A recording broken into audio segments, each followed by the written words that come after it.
안녕하세요. 친절하고 따뜻한 난임 전문가 둘째 언니 구화선입니다. 여성에게 가장 중요한 장기라고 할 수 있는 자궁. 이상이 생기면 임신과 출산에 어려움을 겪을 수 있어 각별한 주의가 필요한데요. 그 중에서도 특별한 자각 증상이 없어서 발견하기가 힘든 자궁기형은 산전, 난임 검사 중 우연히 발견하고는 크게 상심하시는 분들이 많습니다. 그래서 오늘은 자궁기형으로 인한 난임 위험을 낮추기 위해 꼭 알아야 하는 것들에 대해 말씀드리도록 하겠습니다. You say I should journal every day, but I don't.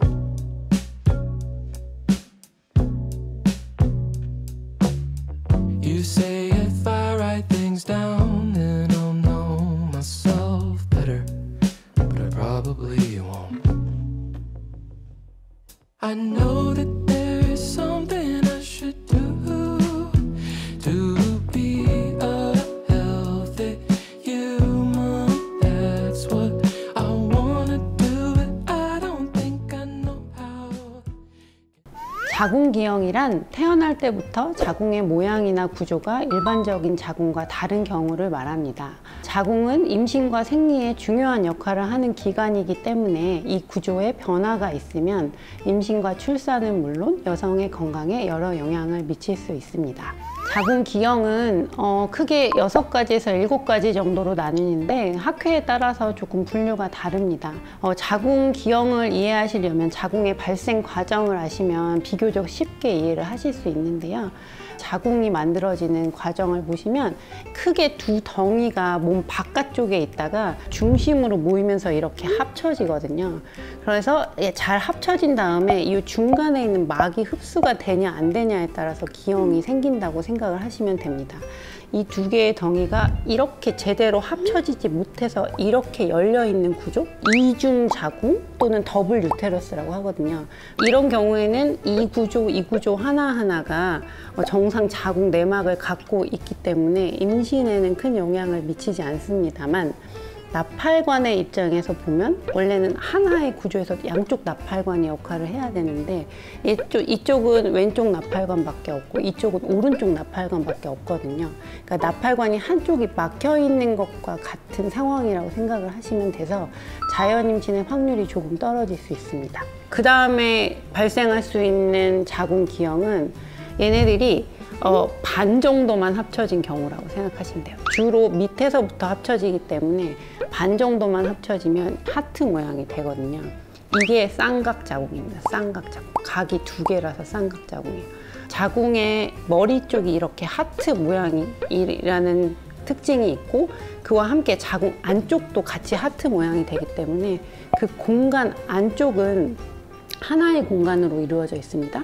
자궁 공간의 용적이 좀 적어질 수가 있어요. 그렇기 때문에 임신에는 영향이 없는 것으로 알려져 있지만 나중에 이제 임신을 하고 난 다음에 이제 만삭이 됐을 때는 자궁 공간이 좀 부족하기 때문에 조산의 위험이 조금 늘어나는 것으로 알려져 있습니다. 그러면 쌍각은 각이 2개인 건데 단각은 뭐냐? 단각은 한쪽만 있는 거거든요.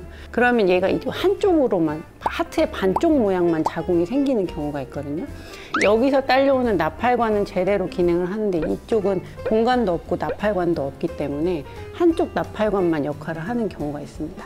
그렇기 때문에 나팔관이 한쪽이 막힌 거로 생각을 하시면 돼서 자연임신 확률은 조금 떨어질 수 있고, 또 생각을 해보시면 원래는 양쪽이 합쳐져야 되는데 한쪽 공간만 있기 때문에 여기도 자궁 강의 용적이 작아요. 그렇기 때문에 만삭이 됐을 때 이제 충분히 자궁이 늘어나지 못하고, 그렇기 때문에 조산의 위험이 있다는 거. 이제는 잘 합쳐졌는데 이 막이 제대로 흡수가 안 되는 경우가 있어요. 그게 대표적으로 중격자궁입니다. 사실은 난임 의사들한테 가장 이슈가 되는 건 이 중격자궁이거든요. 최근에는 자궁기형도 난임에 영향을 미칠 수 있다라는 연구들이 발표되면서 난임 의사들이 자궁기형이 있는지 없는지 열심히 보기 시작했고요. 경막자궁의 여부는 유산을 2번 이상 겪은 습관성 유산 환자에서는 반드시 확인을 해야 되는 그 구조적 이상, 즉 습관성 유산의 원인이 될 수 있습니다. 그럼 말씀드린 것과 같이 잘 합쳐지긴 했는데 이 안에 막이 있다는 얘기잖아요. 그럼 이 막이 좀 딱딱한 구조물일 수 있죠. 그렇기 때문에 아기가 제대로 착상을 못하거나 착상을 하더라도 잘 자리를 못 잡는 경우가 발생할 수 있어서 습관성 유산의 위험 요인으로 알려져 있고요. 저희가 일반적으로 초음파를 봤을 때 구별하기가 진짜 힘든 자궁 기형이 두 가지가 있는데 그게 경막 자궁과 쌍각 자궁입니다. 일반적으로 보는 초음파는 입체 초음파가 아니고 2D 초음파거든요. 2D 초음파에서는 경막 자궁과 쌍각 자궁 모두 이게 지금 이렇게 되어 있는데 우리가 이 레벨에서 자르면 자궁 강이 이렇게 갈라져 있고 이 아랫 레벨에서 자르면 자궁 강이 하나로 보여요. 쌍각 자궁과 경막 자궁이 감별 진단이 이 2D 초음파는 안 된다는 얘기예요. 이렇게 자궁 강이 갈라져 보이는 소견이 있을 때는 반드시 쌍각 자궁과 경막 자궁 의심 하에 조금 더 정확한 검사를 해야 되는데 최근에 그 정확도가 가장 높은 검사가 입체 초음파예요. 어쨌든 그래가지고 그래서 이게 감별 진단이 왜 중요하냐면 쓸데없는 수술을 하면 안 되니까. 그리고 이게 경막인데 그냥 쌍각이에요 하고 그냥 지나쳐 버리면 진짜 습관성 유산의 원인이 되거든요. 그래서 이거 감별이 되게 중요해요. 난임 의사 입장에서는 가장 감별 진단을 요하는 게 쌍각과 경막 자궁인 거고, 그런 다음에 이제 우리가 또 하나로 분류를 하는 게 궁상 자궁이에요. 궁상 자궁. 궁상 자궁은 말 그대로 그냥 활 모양이라는 건데요. 어디가 활 모양이냐면 이 자궁의 머리 부분이 활 모양이라는 거예요. 그러니까 퓨전은 잘 됐는데 얘가 이렇게까지 깊게까지 경막이 남아있는 게 아니고 경막이 남아있는데 아주 이렇게 샬로우하게 남아있는 걸 말해요. 일반적으로 그냥 정상 범위 내에 있다고 생각을 하시면 되고, 그렇기 때문에 치료를 요하진 않는데 얼만큼 들어와 있으면 경막자궁이고 얼만큼 들어와 있으면 궁상자궁이냐, 이것도 궁금하시잖아요. 입체 초음파로 이 단면을 봤을 때 이 끝에서 이 끝까지를 일자로 그리고 여기서부터 여기까지 이제 들어와 있는 부분을 측정을 해서 약 7mm 미만이면 궁상자궁이라고 하고 7mm 이상 들어와 있으면 경막자궁으로 진단을 한다는 연구도 있습니다만, 그거는 이제 주치의가 어떤 기준을 두느냐에 따라 다르고 이제 유산의 기왕력이 있냐 없냐에 따라서 조금씩 다를 수 있다는 거는 제가 강조를 드리고 싶고, 그러니까 이게 자궁 기형이 이렇게 이론으로 말하면 되게 쉬운데 왜 사실 진단과 치료가 어렵냐면, 제가 아까 말씀드린 카테고리 6개가 독립적으로 딱딱딱딱딱딱 있지 않은 경우가 굉장히 많아요. 특히 궁상자궁과 경막자궁이 아직 진단 기준도 굉장히 애매모호한 상황이기 때문에 그래서 그냥 넘어가시거나 괜찮다고 생각하시는 분도 있는 것 같은데, 뭐 그게 꼭 잘못됐다는 건 아니고 지금 그러니까 진단 기준이 모호한 경우가 많고 그래서 진단과 치료가 어려운 것 같습니다. 자궁 기형을 의심해 볼 수 있는 증상, 일반적으로는 증상이 없는 경우가 많은데 자궁 기형 자체가 난임을 일으킬 수 있으니까 난임을 겪는 여성분들에게는 자궁 기형을 의심해 볼 수 있고요. 습관성 유산의 경우도 메인 원인은 예전에도 말씀드렸지만 태아의 염색체 이상이지만 그 외에도 해부학적인 구조 이상, 그게 바로 경막자궁이거든요. 경막자궁이 습관성 유산의 주요한 원인이기 때문에 유산을 2번 이상 겪으신 분들은 내가 자궁 기형이 있는지 없는지를 한 번쯤은 꼭 평가를 해보셔야 될 것 같습니다. 그리고 되게 드문 경우긴 한데요. 생리통이 심한 분들도 간혹 가다가 자궁 기형을 의심할 수 있는 경우가 있는데 아주 흔한 경우는 아니고요. 그래서 아주 드문 경우긴 하지만 심한 생리통을 호소하는 경우에는 한 번쯤은 이제 초음파를 좀 보고 자궁 기형 여부를 확인해 보실 필요가 있습니다. 난임이라는 거는 사실은 뭐 시험관을 해서 안 돼 이게 아니고 자연 임신이 안 되는 경우도 난임이잖아요. 특히 당각자궁 경우에는 지금 나팔관이 하나밖에 없는 상황이 될 수 있잖아요. 그러니까 나팔관이 양쪽이 다 뚫려 있을 때보다는 자연 임신 확률이 낮아지니까 그게 난임의 원인이 충분히 될 수 있는 거죠. 실제로 제가 환자들을 이렇게 진료하면서 자궁 기형이 진단되는 경우는 아주 많지는 않은 것 같아요. 제 경험상으로는 한 10% 내외인 것으로 생각이 됩니다.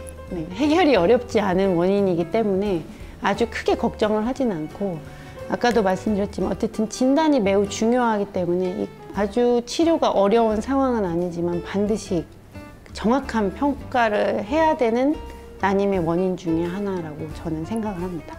네. 저희가 심각하게 생각하는 경우는 경막자궁이거든요. 최근에 환자분인데 이제 난임으로 타병원에서 진료를 받으셨고 시험관악기 시술을 통해서 임신에 성공을 하셨는데 이제 2번 다 연속 유산이 됐어요. 그래서 그쪽 주치의 선생님이 이 유산의 메인 원인은 태아의 염색체 이상이니까 착상전 유전 검사를 통해서 정상 배아를 넣어주면 유산을 안 할 거야 라고 해서 착상전 유전 검사를 통해서 PGT 정상 배아를 넣었는데 또 유산이 됐어요. 그래서 이분은 총 유산이 4번을 겪었거든요.